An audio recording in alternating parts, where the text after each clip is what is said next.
Hello friends, welcome to all of you in your YouTube channel target with Anuradha. मैं हूं अनुराधा और आज मैं आप सभी के लिए लेकर के आई हूं 11th क्लास की जो एनसीईआरटी की पाठ्य पुस्तक है भारत भौतिक पर्यावरण। इसके 7 चैप्टर प्राकृतिक संकट तथा आपदाएं इसको लेकर के आई हूं। चलिए इसको पढ़ते हैं हम लोग। इस चैप्टर के अंतर्गत हम लोग जो देखेंगे वो है बाढ़ और सूखा, भूकंप तथा सुनामी, चक्रवात, भूस्खलन। ठीक है। प्राकृतिक संकट तथा आपदाएं। आपने सुनामी के बारे में पढ़ा होगा या उसके प्रकोपों की तस्वीरें टेलीविज़न पर देखी होंगी। आपको कश्मीर में नियंत्रण रेखा के दोनों तरफ आए भयावह भूकंप की जानकारी भी होगी। इन आपदाओं से होने वाले जान और माल के नुकसान ने हमें हिलाकर रख दिया था। ये परिघटनाओं के रूप में क्या हैं और कैसे घटती हैं? हम इनसे अपने आप को कैसे बचा सकते हैं? ये कुछ सवाल हैं जो हमारे दिमाग में आते हैं। इस अध्याय में हम इन्हीं सवालों का विश्लेषण करने की कोशिश करेंगे। परिवर्तन प्रकृति का नियम है। यह एक लगातार चलने वाली प्रक्रिया है जो विभिन्न तत्वों में, चाहे वह बड़ा हो या छोटा, पदार्थ हो या अपदार्थ, अनवरत चलती रहती है तथा हमारे प्राकृतिक और सामाजिक सांस्कृतिक पर्यावरण को प्रभावित करती है। यह प्रक्रिया हर जगह व्याप्त है, परंतु इसके परिमाण, सघनता और पैमाने में अंतर होता है। ये बदलाव धीमी गति से भी आ सकते हैं, जैसे स्थलाकृतियों और जीवों में। ये बदलाव तेज गति से भी आ सकते हैं, जैसे ज्वालामुखी विस्फोट, सुनामी, भूकंप और तूफान इत्यादि। इसी प्रकार इसका प्रभाव छोटे क्षेत्र तक सीमित हो सकता है, जैसे आंधी, करकापात और टॉर्नेडो, और इतना व्यापक हो सकता है जैसे भूमंडलीय ऊष्मीकरण और ओजोन परत का ह्रास। इसके अतिरिक्त परिवर्तन का विभिन्न लोगों के लिए भिन्न भिन्न अर्थ होता है। यह इनको समझने की कोशिश करने वाले व्यक्ति के दृष्टिकोण पर निर्भर करता है। प्रकृति के दृष्टिकोण से परिवर्तन मूल्य तटस्थ होता है, न अच्छा होता है और न बुरा, परंतु मानव दृष्टिकोण से परिवर्तन मूल्य बोझिल होता है। कुछ परिवर्तन अपेक्षित और अच्छे होते हैं, जैसे ऋतुओं में परिवर्तन, फलों का पकना आदि, जबकि कुछ परिवर्तन अनपेक्षित और बुरे होते हैं, जैसे भूकंप, बाढ़ और युद्ध। आप अपने पर्यावरण का परीक्षण करें और उन परिवर्तनों की सूची तैयार करें जो दीर्घकालीन हैं और उनकी भी जो अल्पकालीन है। क्या आप जानते हैं कि क्यों कुछ बदलाव अच्छे समझे जाते हैं और दूसरे बुरे? उन बदलावों की सूची बनाएं जो आप हर रोज़ अनुभव करते हैं। कारण बताएं कि क्यों इनमें से कुछ अच्छे और दूसरे बुरे माने जाते हैं। इस अध्याय में हम कुछ ऐसे परिवर्तनों को समझने की कोशिश करेंगे जो बुरे माने जाते हैं और जो बहुत लंबे समय से मानव को भयभीत किए हुए हैं। सामान्यतः आपदा और विशेष रूप से प्राकृतिक आपदाओं से मानव हमेशा भयभीत रहा है। आपदा क्या है? आपदा प्रायः एक अनपेक्षित घटना होती है जो ऐसी ताकतों द्वारा घटित होती है जो मानव के नियंत्रण में नहीं है। यह थोड़े समय में और बिना चेतावनी के घटित होती है, जिसकी वजह से मानव जीवन के क्रियाकलाप अवरुद्ध होते हैं तथा बड़े पैमाने पर जान माल का नुकसान होता है। अतः इससे निपटने के लिए हमें सामान्यतः दी जाने वाली वैधानिक आपातकालीन सेवाओं की अपेक्षा अधिक प्रयत्न करने पड़ते हैं। लंबे समय तक भौगोलिक साहित्य में आपदाओं को प्राकृतिक बलों का परिणाम माना जाता रहा है और मानव को इनका अबोध एवं असहाय शिकार। परंतु प्राकृतिक बल ही आपदाओं के एकमात्र कारण नहीं है। आपदाओं की उत्पत्ति का संबंध मानव क्रियाओं से भी है। कुछ मानवीय गतिविधियां तो सीधे रूप से इन आपदाओं के लिए उत्तरदायी होती हैं। भोपाल गैस त्रासदी, चेरनोबिल नाभिकीय आपदा, युद्ध, CFC जैसे कि क्लोरोफ्लोरोकार्बन गैसें वायुमंडल में छोड़ना तथा ग्रीन हाउस गैसें, ध्वनि, वायु, जल तथा मिट्टी संबंधी पर्यावरण प्रदूषण आदि आपदाएं इसके उदाहरण हैं। कुछ मानवीय गतिविधियां परोक्ष रूप से भी आपदाओं को बढ़ावा देती हैं। वनों को काटने की वजह से भूस्खलन और बाढ़, भंगुर जमीन पर निर्माण कार्य और अवैज्ञानिक भूमि उपयोग कुछ उदाहरण हैं जिनकी वजह से आपदा परोक्ष रूप से प्रभावित होती है। क्या आप अपने पड़ोस या विद्यालय के आसपास चल रही गतिविधियों की पहचान कर सकते हैं जिनकी वजह से भविष्य में आपदाएं आ सकती हैं? क्या आप अपने बचाव के लिए सुझाव दे सकते हैं? यह सर्वमान्य है कि पिछले कुछ सालों से मानवकृत आपदाओं की संख्या और परिमाण दोनों में ही वृद्धि हुई है और कई स्तर पर ऐसी घटनाओं से बचने के भरसक प्रयत्न किए जा रहे हैं। यद्यपि इस संदर्भ में अब तक सफलता नाम मात्र ही हाथ लगी है, परंतु इन मानवकृत आपदाओं में से कुछ का निवारण संभव है। इसके विपरीत प्राकृतिक आपदाओं पर रोक लगाने की संभावना बहुत कम है। इसलिए सबसे अच्छा तरीका है इनके असर को कम करना और इनका प्रबंध करना। इस दिशा में विभिन्न स्तरों पर कई प्रकार के ठोस कदम उठाए गए हैं, जिनमें भारतीय राष्ट्रीय आपदा प्रबंधन संस्थान की स्थापना 1993 में रियो डे जेनेरियो ब्राज़ील में भू शिखर सम्मेलन अर्थ समिट और मई 1994 में याकोहामा जापान में आपदा प्रबंध पर विश्व संगोष्ठी आदि विभिन्न स्तरों पर इस दिशा में उठाए जाने वाले ठोस कदम हैं। प्रायः यह देखा गया है कि विद्वान आपदा और प्राकृतिक संकट शब्दों का इस्तेमाल एक दूसरे की जगह कर लेते हैं। ये दोनों एक दूसरे से संबंधित हैं, परंतु फिर भी इनमें अंतर है, इसलिए इन दोनों में भेद करना आवश्यक है। प्राकृतिक संकट प्राकृतिक पर्यावरण में हालात के वे तत्व हैं जिनसे धन, जन या दोनों को नुकसान पहुंचने की संभाव्यता होती है। ये बहुत तीव्र हो सकते हैं या पर्यावरण विशेष के स्थायी पक्ष भी हो सकते हैं, जैसे महासागरीय धाराएं, हिमालय में तीव्र ढाल तथा अस्थिर संरचनात्मक आकृतियां, अथवा रेगिस्तानों तथा हिमाच्छादित क्षेत्रों में विषम जलवायु दशाएं आदि। प्राकृतिक संकट की तुलना में प्राकृतिक आपदाएं अपेक्षाकृत तीव्रता से घटित होती हैं तथा बड़े पैमाने पर जन धन की हानि तथा सामाजिक तंत्र एवं जीवन को छिन्न भिन्न कर देती हैं तथा उन पर लोगों का बहुत कम या कुछ भी नियंत्रण नहीं होता। सामान्यतः प्राकृतिक आपदाएं संसार भर के लोगों के व्यापकीकृत जनरलाइज्ड अनुभव होते हैं और दो आपदाएं न तो समान होती हैं और न उनमें आपस में तुलना की जा सकती है। प्रत्येक आपदा अपने नियंत्रणकारी सामाजिक पर्यावरणीय घटकों, सामाजिक अनुक्रिया जो यह उत्पन्न करते हैं तथा जिस ढंग से प्रत्येक सामाजिक वर्ग इससे निपटता है, अद्वितीय होती है। ऊपर व्यक्त विचार तीन महत्वपूर्ण चीज़ों को इंगित करता है। पहला, प्राकृतिक आपदा के परिमाण, गहनता एवं बारंबारता तथा इसके द्वारा किए गए नुकसान समयांतर पर बढ़ते जा रहे हैं। दूसरे, संसार के लोगों में इन आपदाओं द्वारा पैदा किए हुए भय के प्रति चिंता बढ़ रही है तथा इनसे जान माल की क्षति को कम करने का रास्ता ढूंढने का प्रयत्न कर रहे हैं। अंततः प्राकृतिक आपदा के प्रारूप में समयांतर पर महत्वपूर्ण परिवर्तन आया है। प्राकृतिक आपदाओं एवं संकटों के अवगम में परिवर्तन भी आया है। पहले प्राकृतिक आपदाएं एवं संकट दो परस्पर अंतर संबंधी परिघटनाएं समझी जाती थी, अर्थात जिन क्षेत्रों में प्राकृतिक संकट आते थे वे आपदाओं के द्वारा भी सुभेद्य थे। अतः उस समय मानव पारिस्थितिकी तंत्र के साथ ज़्यादा छेड़छाड़ नहीं करता था, इसलिए इन आपदाओं से नुकसान कम होता था। तकनीकी विकास ने मानव को पर्यावरण को प्रभावित करने की बहुत क्षमता प्रदान कर दी है।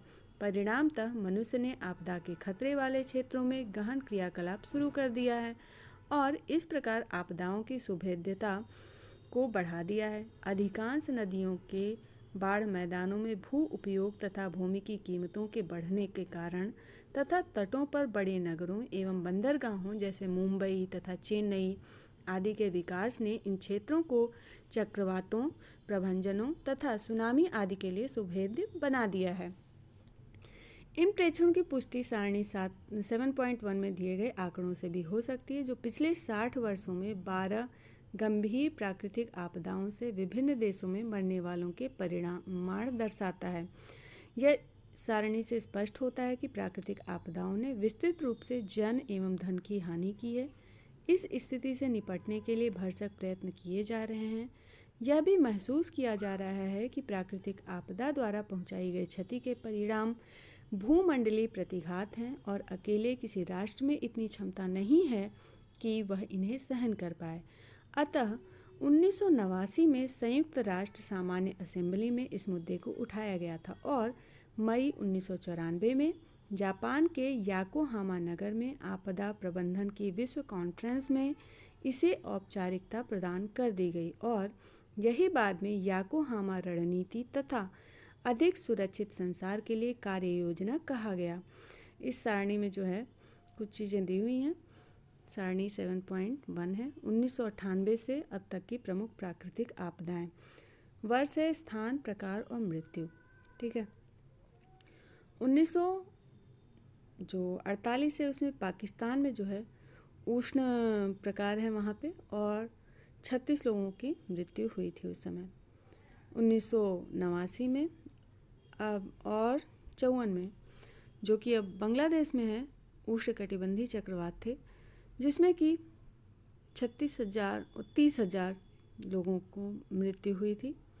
ईरान में 1965 में भूकंप से 66 लोगों की मृत्यु हुई थी। 1948 में जो है सोवियत संघ, जो कि अब रूस के नाम से जाना जाता है, वहाँ पर लगभग 1,10,000 लोगों की मृत्यु हुई थी भूकंप से। चीन में जो है भूकंप से ही उस समय 57,000 लोगों की मृत्यु हुई थी, और चीन में बाढ़ से जो है 30,000 लोगों की मृत्यु हुई थी। पूर्वी पाकिस्तान की अगर बात करें तो उसमें भी बाढ़ से 30,000 लोगों की मृत्यु हो गई थी। और 1989 में, जो कि अब बांग्लादेश के नाम से जाना जाता है, वो पाकिस्तान में है, पाकिस्तान उस समय था, उस समय जो है 36,000 लोगों की मृत्यु हो गई थी उष्णकटिबंधीय इलाके में चक्रवात के कारण। ईरान में 1965 में भूकंप से जो है 30,000 लोगों की मृत्यु हो गई थी। 1968 में पेरू में भूकंप से 66,794 लोगों की मृत्यु हो गई थी। 1970 में पूर्वी पाकिस्तान में उष्णकटिबंधीय चक्रवात के कारण 5 लाख लोगों की मृत्यु हो गई थी, जो कि अब बांग्लादेश में है। भारत में 1990 में उष्णकटिबंधीय चक्रवात के कारण ही 30,000 लोगों की मृत्यु हो गई थी। 2004 में चीन में जो है उष्णकटिबंधीय चक्रवात के कारण लगभग 7 लाख लोगों की मृत्यु हो गई थी। ईरान में 2005 में भूकंप के कारण जो है 50,000 लोगों की मृत्यु हो गई थी, और 2011 में इंडोनेशिया में भूकंप के कारण 5 लाख लोगों की मृत्यु हो गई थी। श्रीलंका, भारत आदि पाकिस्तान और भारत और जापान में जो है 2011 में भूकंप, सुनामी इन सब के चलते 70,000 के लगभग लोग मारे गए थे। ठीक है। नेक्स्ट सारणी देखते हैं हम लोग। प्राकृतिक आपदाओं का वर्गीकरण है ये। वायुमंडलीय, भौमिक, जलीय और जैविक। वायुमंडलीय बर्फानी तूफान होते हैं, तड़ित झंझा होगा, तड़ित टॉर्नेडो होगा, उष्णकटिबंधीय होगा चक्रवात और सूखा, करकापात, पाला, लू और शीतलहर। भौमिक जो होते हैं भूकंप, ज्वालामुखी, भूस्खलन, हिमघाव, अवतलन और मृदा अपरदन। जलीय जो प्राकृतिक आपदाएं होती हैं वो होती हैं बाढ़, ज्वार, महासागरीय धाराएं, तूफान, महोर्मी और सुनामी। और जैविक जो आपदाएं होती हैं वो हैं पौधे व जानवर उपनिवेशक के रूप में टिड्डियों इत्यादि का जो प्रकोप आता है वो, कीट ग्रसन, फफूंद, बैक्टीरिया और वायरल संक्रमण, बर्ड फ्लू, डेंगू इत्यादि। प्राकृतिक आपदा न्यूनीकरण का अंतर्राष्ट्रीय दशक, याकोहामा रणनीति तथा सुरक्षित संसार के लिए कार्य योजना।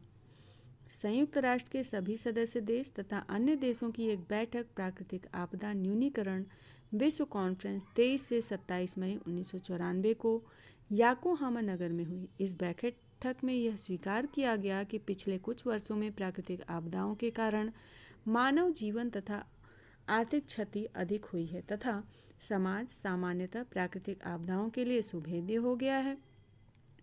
यह भी स्वीकार किया गया कि ये आपदाएं विशेषतः विकासशील देशों के गरीबों एवं साधनहीन समुदायों को अधिक प्रभावित करती हैं, क्योंकि ये देश इनका मुकाबला करने के लिए तैयार नहीं है। इसलिए इस बैठक में एक दशक तथा उसके बाद भी इन आपदाओं से होने वाली क्षति को कम करने की रणनीति याकोहामा रणनीति के नाम से अपनाई गई। विश्व बैठक में प्राकृतिक आपदा न्यूनीकरण के लिए पारित प्रस्ताव निम्नलिखित हैं। यह दर्ज होगा कि हर देश की प्रमुख जिम्मेदारी है कि वे प्राकृतिक आपदा से अपने नागरिकों की रक्षा करें। दूसरा है, यह विकासशील देशों, विशेष रूप से सबसे कम विकसित एवं चारों ओर से भूबद्ध देशों तथा छोटे द्वीपीय विकासशील देशों पर अग्रतापूर्वक ध्यान होगा, आग्रतापूर्वक ध्यान देगा। तीसरा था, जहाँ भी ठीक समझा जाएगा वहाँ आपदा से बचाव, निवारण एवं तैयारी के लिए राष्ट्रीय स्तर पर कानून बनाकर क्षमता एवं सामर्थ्य का विकास करेगा तथा इस कार्य में स्वैच्छिक संगठनों तथा स्थानीय समुदायों को संगठित किया जाना चाहिए। चौथा था, यह उप क्षेत्रीय, क्षेत्रीय तथा अंतर्राष्ट्रीय सहयोग द्वारा उन कार्यों को बढ़ावा तथा मजबूती देगा जिनसे प्राकृतिक तथा दूसरी आपदाओं को रोका अथवा कम किया जा सके या उसका निवारण किया जा सके। इस प्रक्रिया में निम्नलिखित पर विशेष बल दिया जाएगा।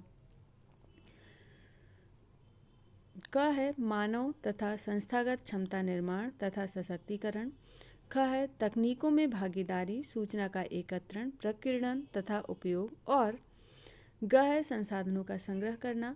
1999 से 2000 को आपदा न्यूनीकरण का अंतर्राष्ट्रीय दशक भी घोषित किया गया। प्राकृतिक आपदाओं का वर्गीकरण।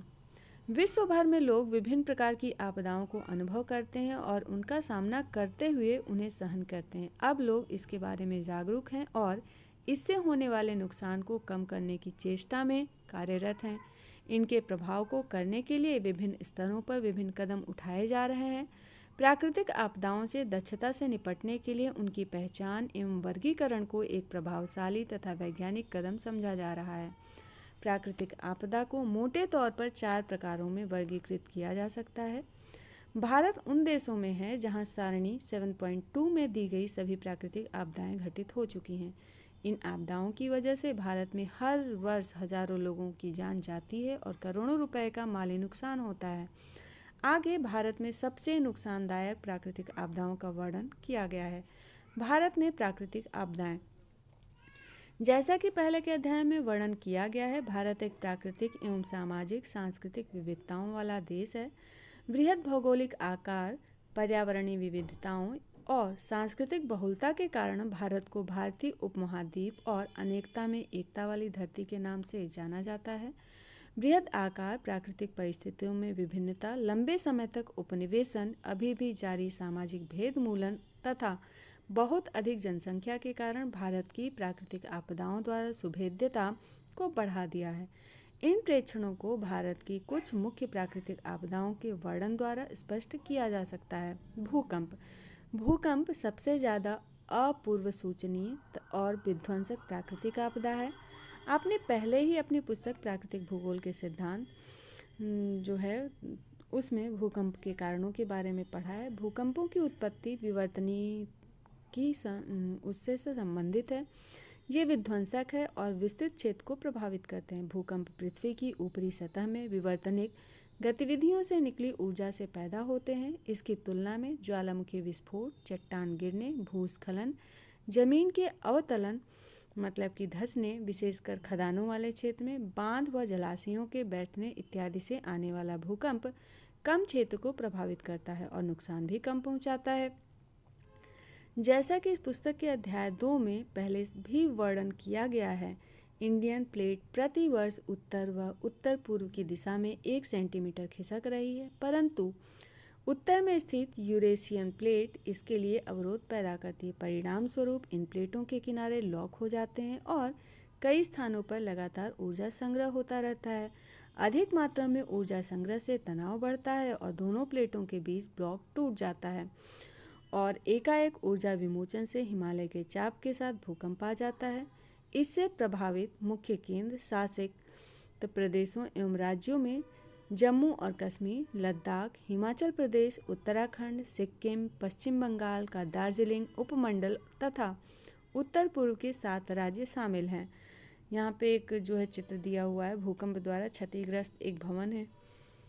इन क्षेत्रों के अतिरिक्त मध्य पश्चिमी क्षेत्र, विशेषकर गुजरात में 1819, 1956 और 2001 और महाराष्ट्र में 1967 और 1993 में कुछ प्रचंड भूकंप आए। लंबे समय तक भूवैज्ञानिक प्रायद्वीपीय पठार, जो कि सबसे पुराना, स्थिर और प्रौढ़ भूभाग है, पर आए इन भूकंपों की व्याख्या करने में कठिनाई महसूस करते हैं।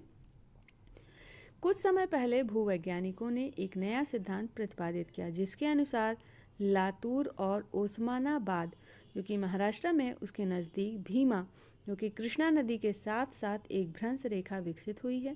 इसके साथ ऊर्जा संग्रह होता है तथा इसकी विमुक्ति भूकंप का कारण बनती है।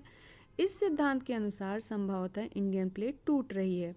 राष्ट्रीय भूभौतिकी प्रयोगशाला, भारतीय भूगर्भीय सर्वेक्षण, मौसम विज्ञान विभाग, भारत सरकार और इनके साथ कुछ समय पूर्व बने राष्ट्रीय आपदा प्रबंधन संस्थान ने भारत आए 1200 भूकंपों का गहन विश्लेषण किया और भारत को निम्नलिखित 5 भूकंपीय क्षेत्रों में बांटा है। ये है, पहला है अधिक क्षति जोखिम क्षेत्र, दूसरा है अधिक क्षति जोखिम क्षेत्र और तीसरा है मध्यम क्षति जोखिम क्षेत्र और चौथा है निम्न क्षति जोखिम क्षेत्र, पांचवा है अति निम्न क्षति जोखिम क्षेत्र। इनमें से पहले 2 क्षेत्रों में भारत के सबसे प्रचंड भूकंप अनुभव किए गए हैं, जैसा कि मानचित्र 7.2 में दिखाया गया है।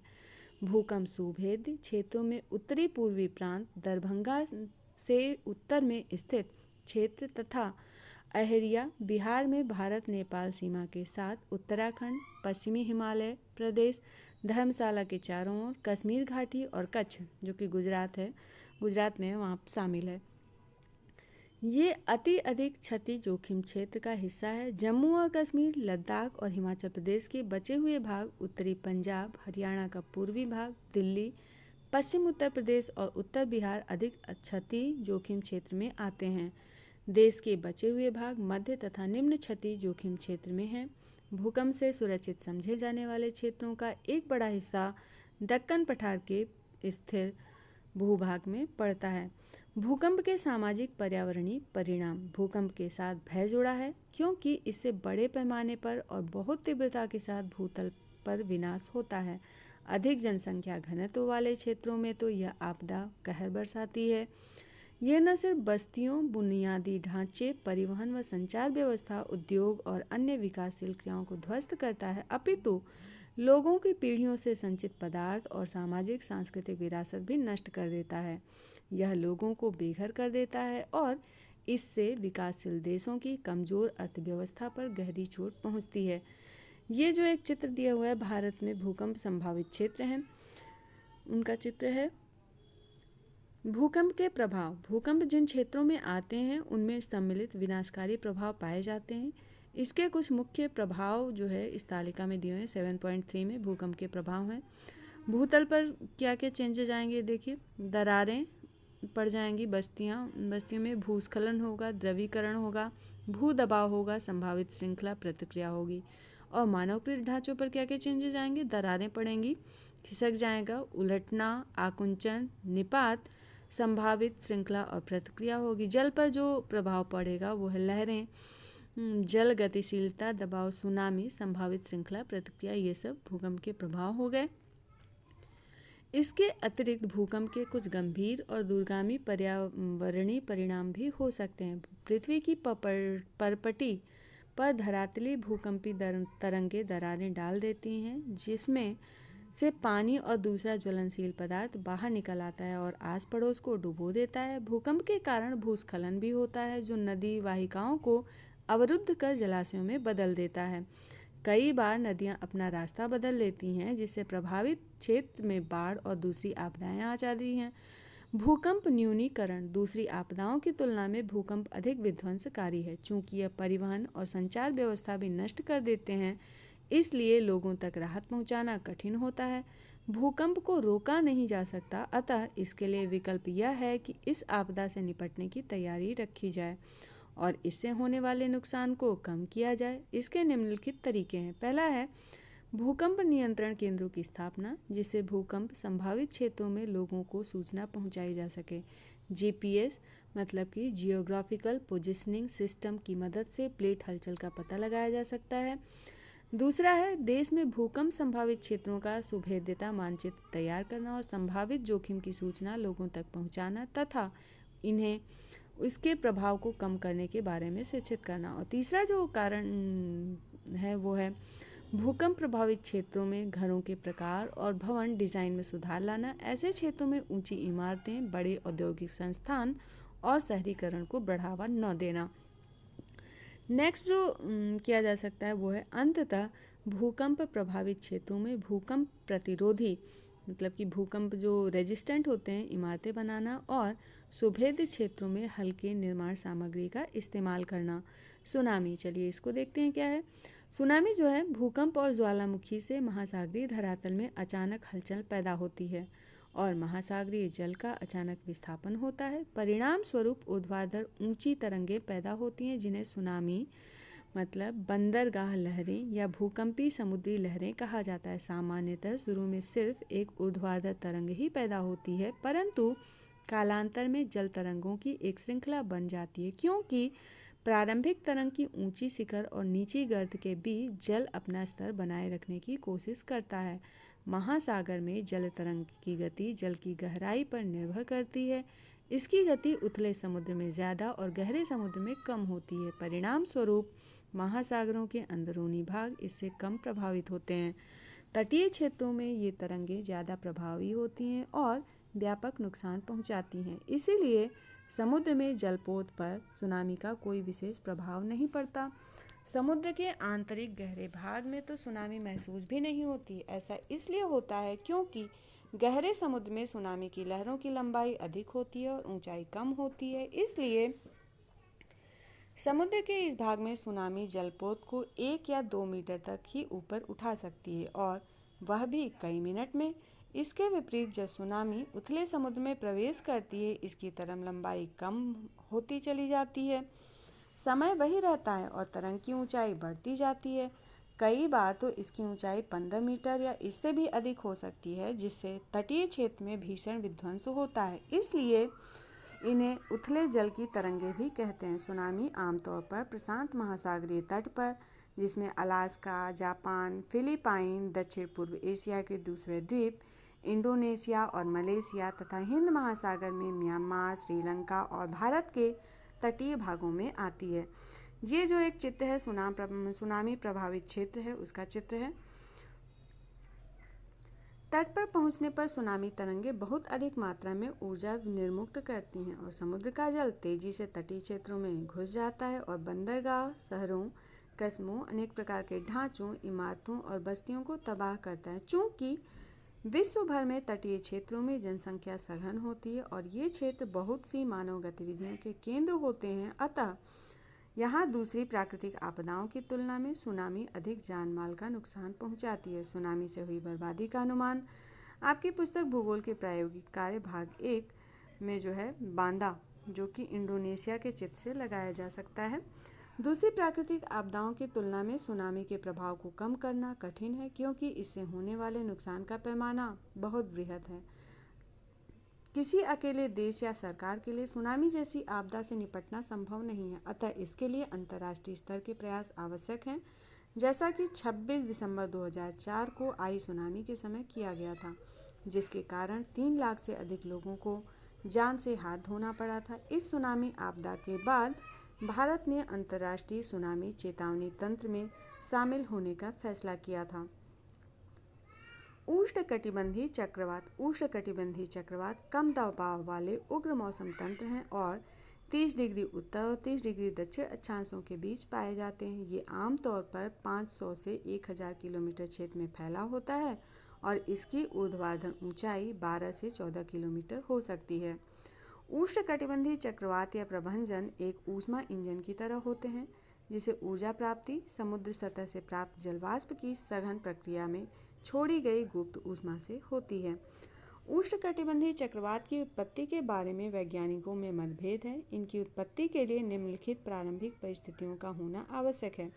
पहला, लगातार और पर्याप्त मात्रा में उष्ण व आर्द्र वायु की सतत उपलब्धता, जिससे बहुत बड़ी मात्रा में गुप्त ऊष्मा निर्मुक्त हो। दूसरा है तीव्र कोरियोलिस बल, जो केंद्र के निम्न वायुदाब को भरने न दे। भूमध्य रेखा के आसपास 0 डिग्री से 5 डिग्री कोरियोलिस बल कम होता है और परिणाम स्वरूप यहाँ के चक्रवात उत्पन्न नहीं होते। तीसरा जो है क्षोभ मंडल में अस्थिरता, जिससे स्थानीय स्तर पर निम्न वायुदाब क्षेत्र बन जाते हैं। इन्हीं के चारों ओर चक्रवात भी विकसित हो सकते हैं। चौथा जो कारण है मजबूत ऊर्ध्वाधर वायुफान की अनुपस्थिति, जो नम और गुप्त ऊष्मायुक्त वायु के ऊर्ध्वाधर बहाव को अवरुद्ध करे। उष्णकटिबंधीय चक्रवात की संरचना। उष्णकटिबंधीय चक्रवात में वायुदाब प्रवणता बहुत अधिक होती है। चक्रवात का केंद्र गर्म वायु तथा निम्न वायुदाब और मेघ रहित क्रोड होता है। इसे तूफान की आंख कहा जाता है। सामान्यतः समदाब रेखाएं एक दूसरे के नज़दीक होती हैं, जो उच्च वायुदाब प्रवणता का प्रतीक है। वायुदाब प्रवणता 14 से 17 मिलीबार पर 100 किलोमीटर के आसपास होता है। कई बार यह 60 मिलीबार से 100 किलोमीटर तक हो सकता है। केंद्र से पवन पट्टी का विस्तार 10 से 150 किलोमीटर तक होता है। भारत में चक्रवातों का क्षेत्रीय और समयानुसार वितरण। भारत में आकृतीय प्रायद्वीपीय है और इसके पूर्व में बंगाल की खाड़ी तथा पश्चिम में अरब सागर है। अतः यहाँ आने वाले चक्रवात इन्हीं दो जलीय क्षेत्रों में पैदा होते हैं। मानसूनी मौसम के अनुसार चक्रवात 10 डिग्री से 15 डिग्री उत्तर अक्षांश के बीच पैदा होते हैं। बंगाल की खाड़ी में चक्रवात ज़्यादातर अक्टूबर और नवंबर में बनते हैं। यहाँ ये चक्रवात 16 डिग्री से 21 डिग्री उत्तर तथा 92 डिग्री पूर्व देशांतर से पश्चिम में पैदा होते हैं, परंतु जुलाई में ये सुंदरबन डेल्टा के करीब 18 डिग्री उत्तर और 90 डिग्री पूर्व देशांतर से पश्चिम में उत्पन्न होते हैं। उष्णकटिबंधीय चक्रवातों के परिणाम। यह पहले बताया जा चुका है कि उष्णकटिबंधीय चक्रवातों की ऊर्जा का स्रोत उष्ण आर्द्र वायु से प्राप्त होने वाली गुप्त ऊष्मा है। अतः समुद्र से दूरी बढ़ने पर चक्रवात का बल कमज़ोर हो जाता है। भारत में चक्रवात जैसे जैसे बंगाल की खाड़ी और अरब सागर से दूर जाता है, उसका बल कमज़ोर हो जाता है। तटीय क्षेत्रों में अक्सर उष्णकटिबंधीय चक्रवात 180 किलोमीटर प्रति घंटा की गति से टकराते हैं।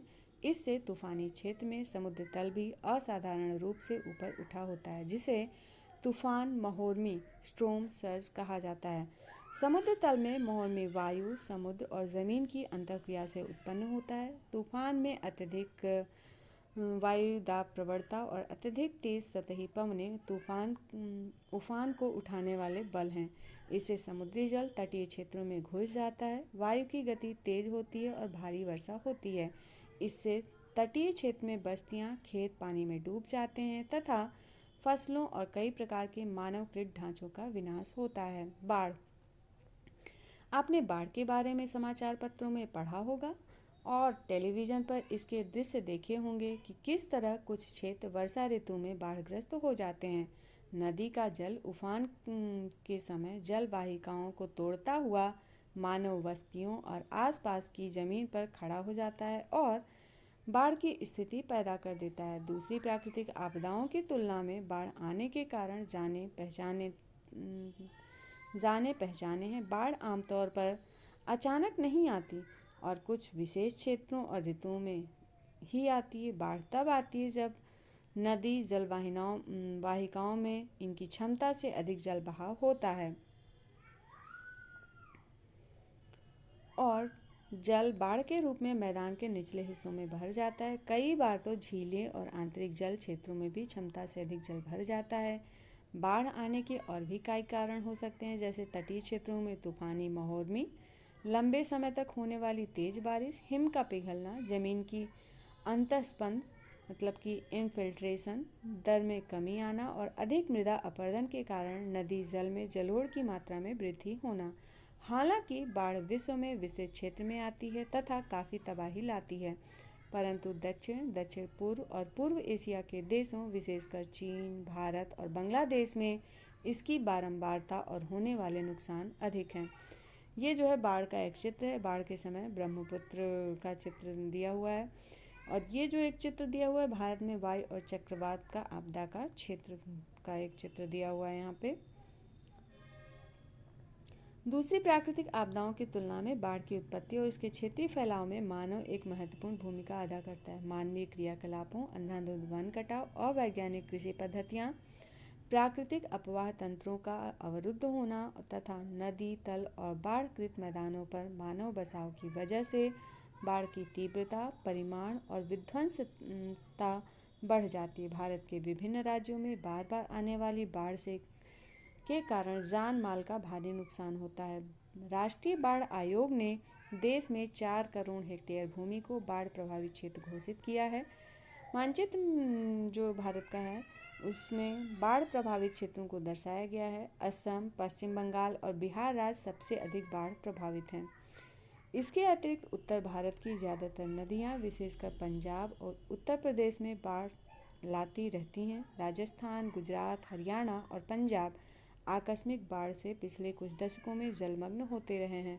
इसका कारण मानसून वर्षा की तीव्रता तथा मानव कार्यकलापों द्वारा प्राकृतिक अपवाह तंत्र का अवरुद्ध होना है। कई बार तमिलनाडु में बाढ़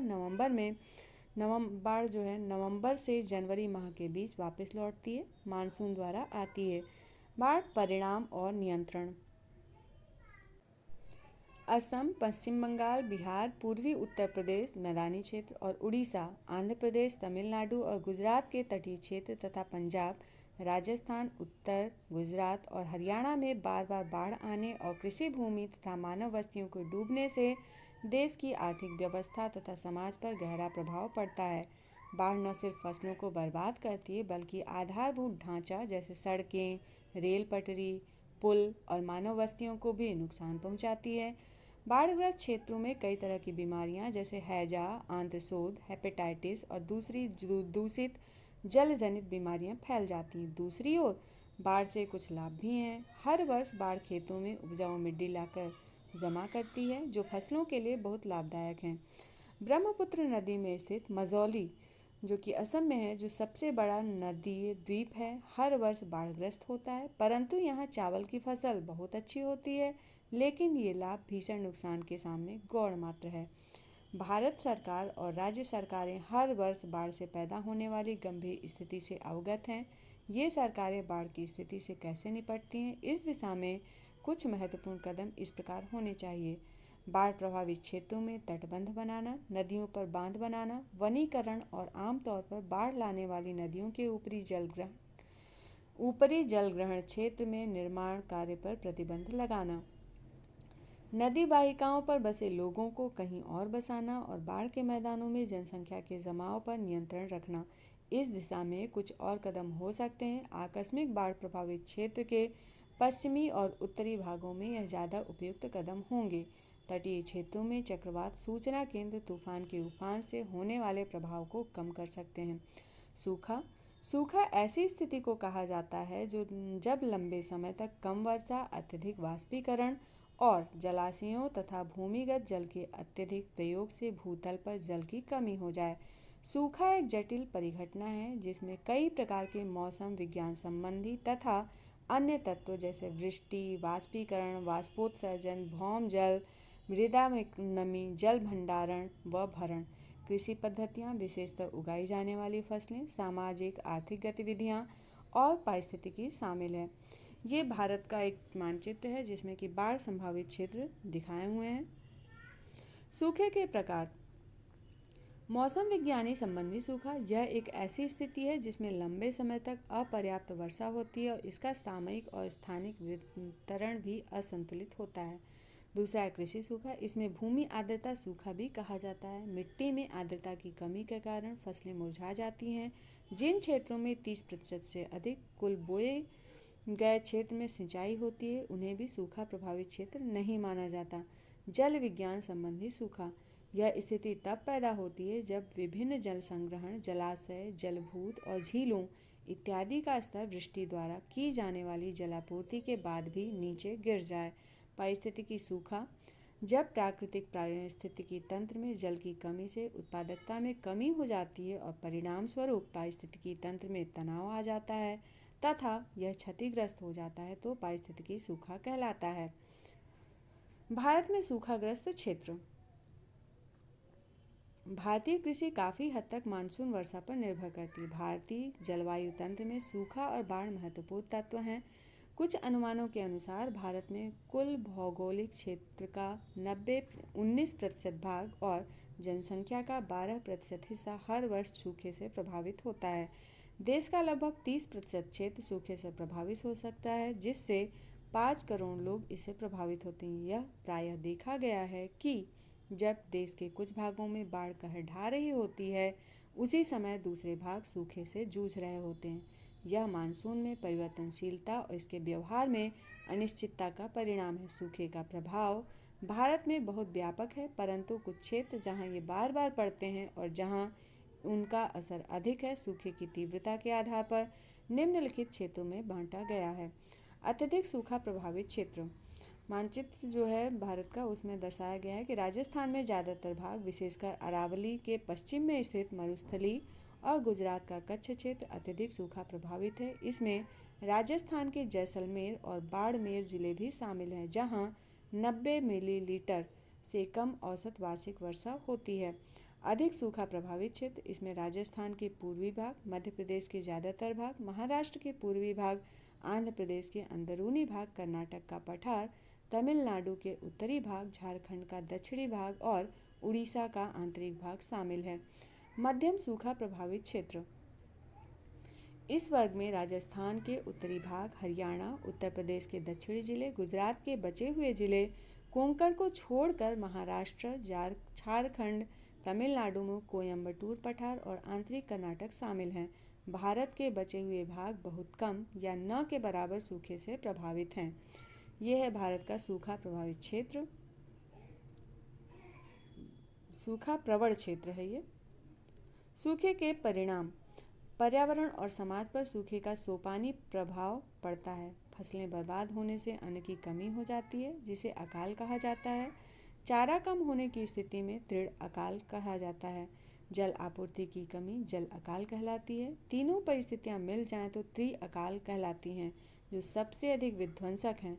सूखा प्रभावित क्षेत्रों में बृहद पैमाने पर मवेशियों और अन्य पशुओं की मौत, मानव प्रवास तथा पशु पलायन एक सामान्य परिवेश है। पानी की कमी के कारण लोग दूषित जल पीने को बाध्य होते हैं। इसके परिणाम स्वरूप पेयजल संबंधी बीमारियां जैसे आंत्रशोथ, हैजा और हेपेटाइटिस हो जाती है। सामाजिक और प्राकृतिक पर्यावरण पर सूखे का प्रभाव तात्कालिक एवं दीर्घकालिक होता है। इसलिए सूखे से निपटने के लिए तैयार की जा रही योजनाओं को उन्हें ध्यान में रखकर बनाना चाहिए। सूखे की स्थिति में तात्कालिक सहायता में सुरक्षित पेयजल वितरण, दवाइयाँ, पशुओं के लिए चारे और जल की उपलब्धता तथा लोगों और पशुओं को सुरक्षित स्थान पर पहुँचाना शामिल है। सूखे से निपटने के लिए दीर्घकालिक योजनाओं में विभिन्न कदम उठाए जा सकते हैं, जैसे भूमिगत जल के भंडारण का पता लगाना, जल आदि के क्षेत्रों से अल्प जल क्षेत्रों में पानी पहुँचाना, नदियों को जोड़ना और बांध व जलाशयों का निर्माण इत्यादि।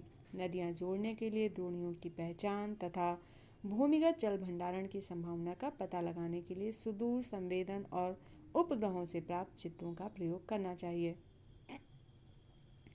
सूखा प्रतिरोधी फसलों के बारे में प्रचार प्रसार सूखे से लड़ने के लिए एक दीर्घकालिक उपाय है। वर्षा जल संलवन, रेन वाटर हार्वेस्टिंग जो है, सूखे का प्रभाव कम करने में महत्वपूर्ण भूमिका निभा सकता है।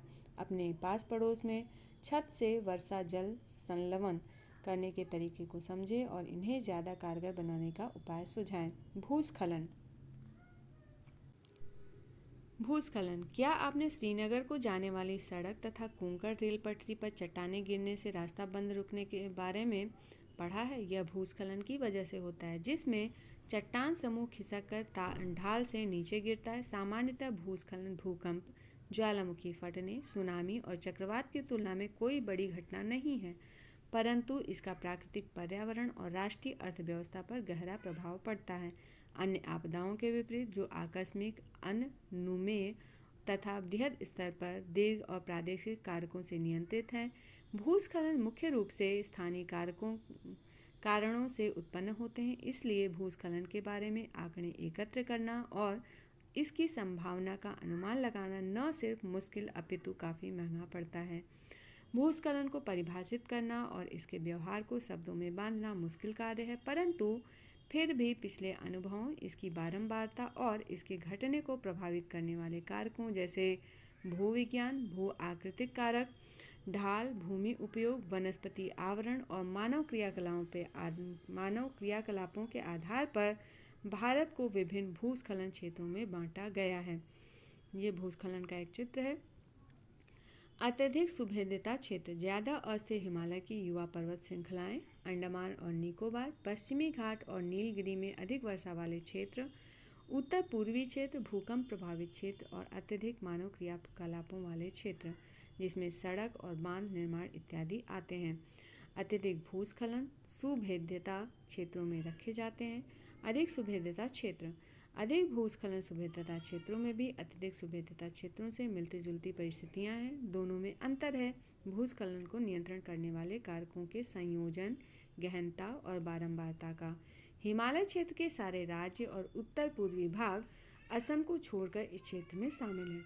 मध्यम और कम सुभेद्यता क्षेत्र। पार हिमालय के कम वृष्टि वाले क्षेत्र लद्दाख और हिमाचल प्रदेश में। स्पीति, अरावली पहाड़ियों में कम वर्षा वाला क्षेत्र। पश्चिमी व पूर्वी घाट के व दक्कन पठार के वृष्टि छाया क्षेत्र ऐसे इलाके हैं जहां कभी कभी भूस्खलन होता है। इसके अलावा झारखंड, उड़ीसा, छत्तीसगढ़, मध्य प्रदेश, महाराष्ट्र, आंध्र प्रदेश, कर्नाटक, तमिलनाडु, गोवा और केरल में खदानों और भूमि धंसने से भूस्खलन होता रहता है। अन्य क्षेत्र। भारत के अन्य क्षेत्र विशेषकर राजस्थान, हरियाणा, उत्तर प्रदेश, बिहार, पश्चिम बंगाल, दार्जिलिंग जिले को छोड़कर असम, कार्बी अनलोंग को छोड़कर और दक्षिण प्रांतों के तटीय क्षेत्र भूस्खलन युक्त हैं।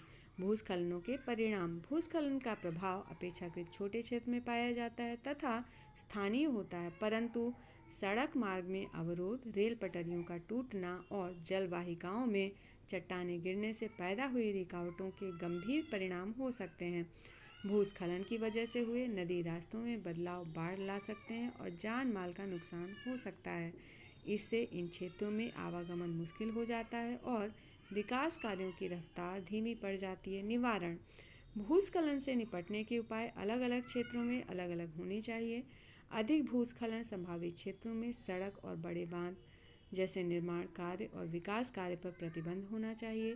इन क्षेत्रों में कृषि नदी घाटी तथा कम ढाल वाले क्षेत्रों तक सीमित होनी चाहिए तथा बड़ी विकास परियोजनाओं पर नियंत्रण होना चाहिए। सकारात्मक कार्य जैसे बृहद स्तर पर वनीकरण को बढ़ावा और जल बहाव को कम करने के लिए बांध का निर्माण भूस्खलन के उपायों के पूरक हैं। स्थानांतरित कृषि वाले उत्तर पूर्वी क्षेत्रों में सीढ़ी नुमा खेत बनाकर कृषि की जानी चाहिए। आपदा प्रबंधन। भूकंप, सुनामी और ज्वालामुखी की तुलना में चक्रवात के आने के समय और स्थान की भविष्यवाणियां संभव है। इसके अतिरिक्त आधुनिक तकनीक का इस्तेमाल करके चक्रवात की गहनता, दिशा और परिमाण आदि को मॉनिटर करके इससे होने वाले नुकसान को कम किया जा सकता है। इससे होने वाले नुकसान को कम करने के लिए चक्रवात शेल्टर, तटबंध, डाइक, जलाशय निर्माण तथा वायु वेग को कम करने के लिए वनीकरण जैसे कदम उठाए जा सकते हैं। फिर भी भारत, बांग्लादेश, म्यांमार इत्यादि देशों के तटीय क्षेत्रों में रहने वाली जनसंख्या की सुभेद्यता अधिक है, इसलिए यहाँ जान माल का नुकसान बढ़ रहा है। आपदा प्रबंधन अधिनियम 2005। चलिए इसको देखते हैं, ये क्या है। इस अधिनियम में आपदा को किसी क्षेत्र में घटित एक महाविपत्ति, दुर्घटना, संकट या गंभीर घटना के रूप में परिभाषित किया गया है जो प्राकृतिक या मानवकृत कारणों या दुर्घटना या लापरवाही का परिणाम हो और जिससे बड़े स्तर पर जान की क्षति या मानव पीड़ा, पर्यावरण की हानि एवं विनाश हो और जिसकी प्रकृति या परिमाण प्रभावित क्षेत्र में रहने वाले मानव समुदाय की सहन क्षमता से परे हो।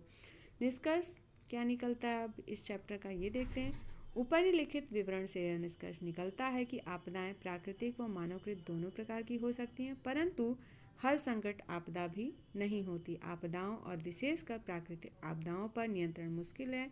इसका बेहतर उपाय इनके निवारण की तैयारियां करना है। आपदा निवारण और प्रबंधन की 3 अवस्थाएं हैं।